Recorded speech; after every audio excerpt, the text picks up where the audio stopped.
యంత్రీకరణ పునరుద్ధరణ నిర్ణయించిన ప్రభుత్వం రైతులకు అవసరమైన పరికరాల పంపిణీకి ప్రణాళిక.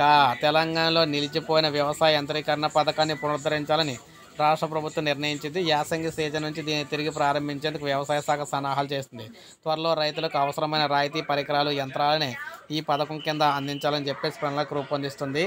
రాష్ట్రంలో 5 ఏళ్ల క్రితం వ్యవసాయ యంత్రీకరణ పథకం నిలిచిపోయింది. కేంద్ర ప్రభుత్వం ఈ పథకం కింద నిధులు అనేది కేటాయిస్తున్న మ్యాచింగ్ గ్రాంట్లుగా రాష్ట్ర వాటా నిధులను విడుదల చేయకపోవడంతో అది అమలు కావడం లేదు. కాంగ్రెస్ ప్రభుత్వం ఏర్పడిన తర్వాత వ్యవసాయ శాఖ మంత్రి గారు అయితే దీనిపై దృష్టి పెట్టారు.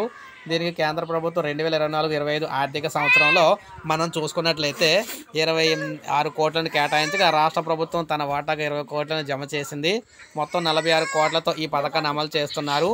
నేరుగా వ్యవసాయ శాఖ ద్వారానే దీన్ని అయితే అప్లై చేసుకోవాలన్నమాట. మొత్తం అంతా కూడా మనకి ఏదైతే మనకి మండలాల్లో వ్యవసాయ ఆఫీసులు అయితే ఉంటాయో, వ్యవసాయ కార్యాలయాలు అక్కడి నుంచి అయితే అప్లై చేసుకోవాలి. సో మనకి ఇది మనకి ఏప్రిల్ నుంచి అయితే స్టార్ట్ అవుతుందన్నమాట. 2015కి సంబంధించి 14కి సంబంధించి. సో మొత్తంగా ఎట్టకేలకు రైతులకు మళ్ళీ ఈ యంత్ర పరికరాలకు సంబంధించి పథకం అయితే పునరుద్ధరించడం జరిగింది తెలంగాణలోని. సో ఒక లైక్ చేయండి, సబ్స్క్రైబ్ చేసుకోండి, మన ఛానల్ సబ్స్క్రైబ్ చేసుకొని ఫాలో అవుతాం.